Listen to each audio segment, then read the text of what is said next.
Good morning, children. Now today we begin with the next subtopic in the lesson, and that is factors on which resistance of a conductor depend. This is a very important subtopic after Ohm's law.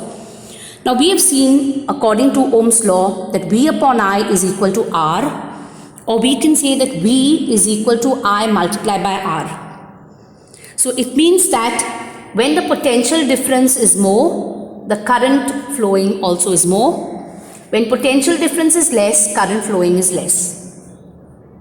If you look at the relationship between current and resistance, it is seen that current is in the denominator here, resistance is in the numerator.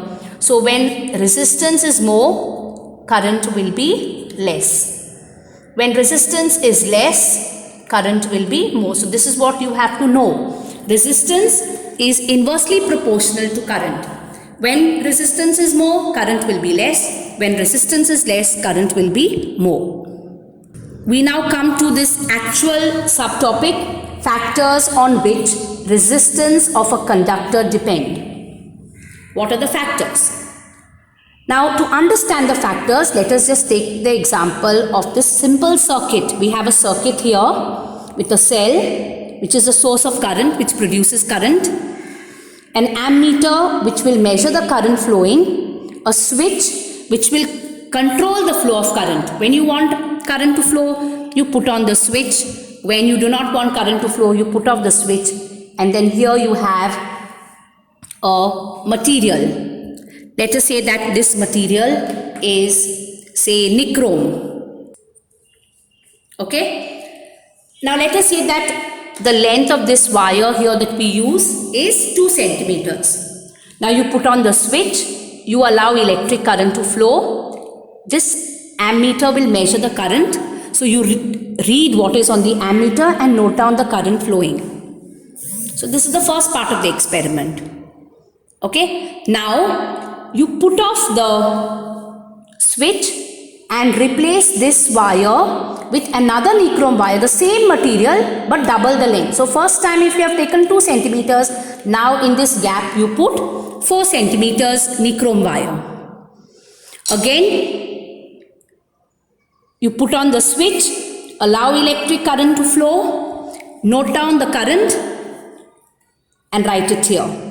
So first time you took 2 centimeters of nichrome wire, second time you have taken 4 centimeters of nichrome wire.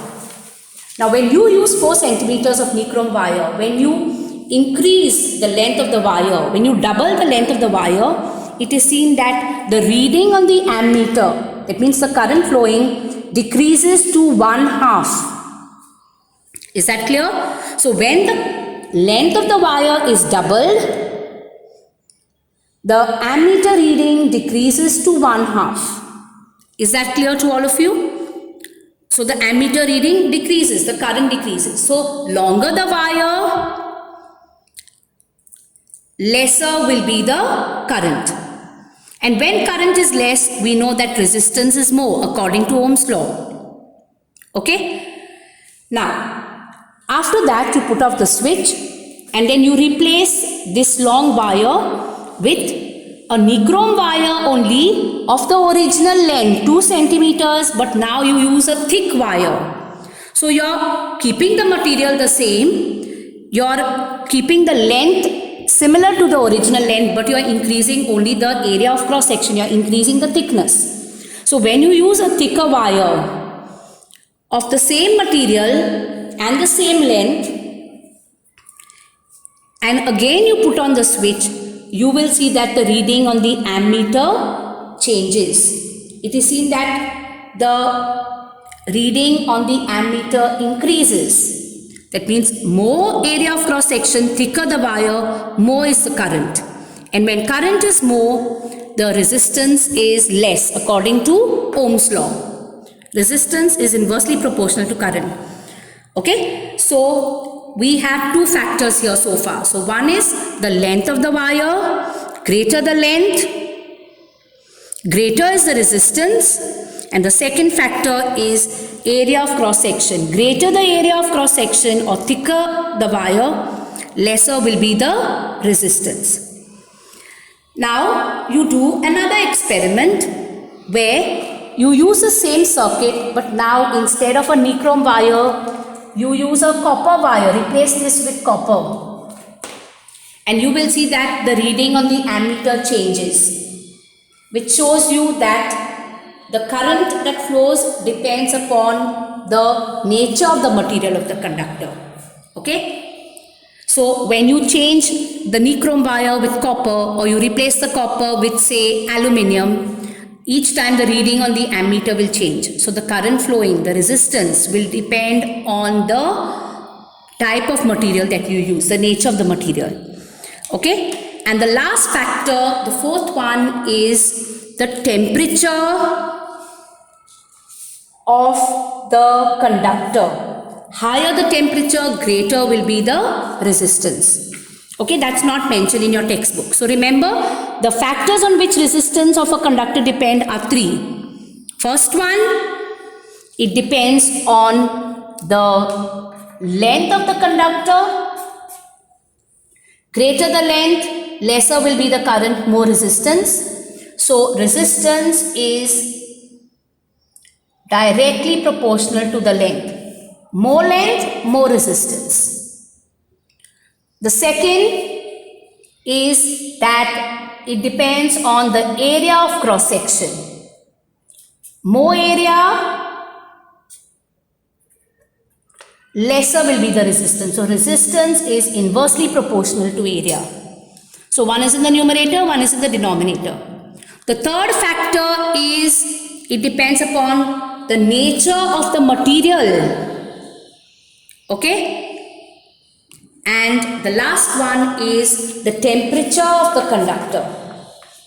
Is that clear? So temperature is not mentioned in your text, so you can stick to these three. So it depends on the length of the conductor, it depends on the area of cross section of the conductor or thickness, it depends on the nature of the material. So from these two, we can say that resistance is directly proportional to length and inversely proportional to area. More length, more resistance, less length, less resistance. More area, less resistance, less area, more resistance, opposite. So resistance, when we remove the proportionality sign, we always get is equal to a constant. This constant is called rho. Okay, it is the electrical resistivity of a material. Electrical resistivity, or it is sometimes called specific resistance. So R you write as it is. When you remove the proportionality sign, you get is equal to rho. You write L upon A. So from here we can say that R multiplied by A upon L is equal to rho. What did I do? I took this divided by A on this side, it became multiplied by, and this rho multiplied by L, when I brought this side, it became divided by. Now the unit of resistance is ohm, the unit of area is meter square, and the unit of length is meter. So 1 meter will cancel with 1 meter. So ohm meter is the unit of electrical resistivity or rho. So this resistivity is a characteristic property of a material. Metals and their alloys have low resistivity.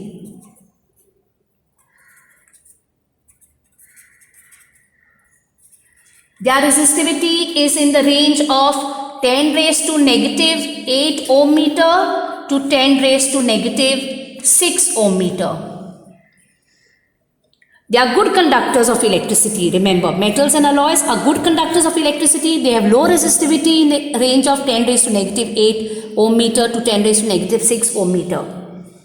If you look at insulators like rubber, or if you look at insulators like glass, it is seen that their resistivity is higher. It is in the range of 10 raised to 12 ohm meter to 10 raised to 17 ohm meter. So these are insulators. Okay, so remember both resistance as well as resistivity of a material vary with temperature. So temperature plays a very important role.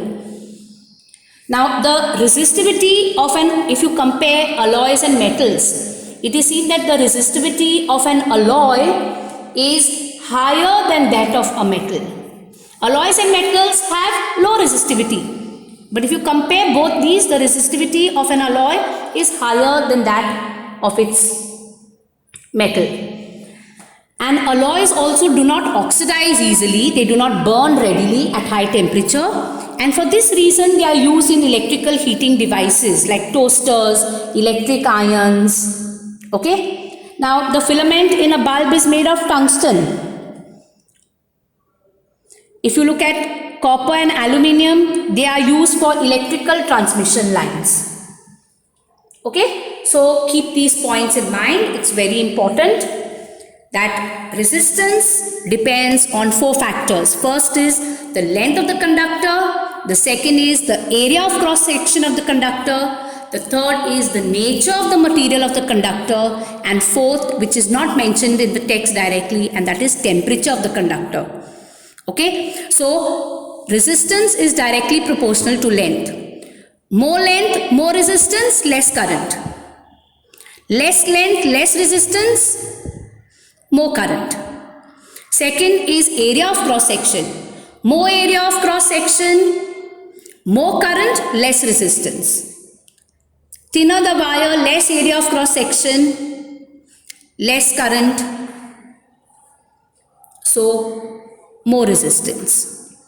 And then you have the nature of the material. Depending on what material you use, the resistance will change, and the temperature. Higher the temperature, more is the resistance, less will be the current.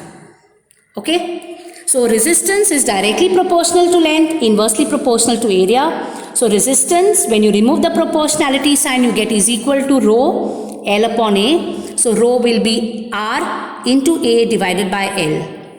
R is resistance, its unit is ohm, area's unit is meter square, and length is in meters. So 1 meter and 1 meter will cancel. So you get ohm meter, which is the unit of resistivity. If you compare metals and alloys, they have low resistivity. If you compare rubber, glass to metals, these have very high resistivity. And if you compare metals with alloys, the resistivity of an alloy is greater than that of its metals. Alloys do not oxidize easily at high temperature. Okay? And for this reason, they are used in devices for heating like electric irons, toasters. Then you make use of tungsten as a filament in an electric bulb. And then you look at metals like copper, aluminium, they are used for electrical transmission lines.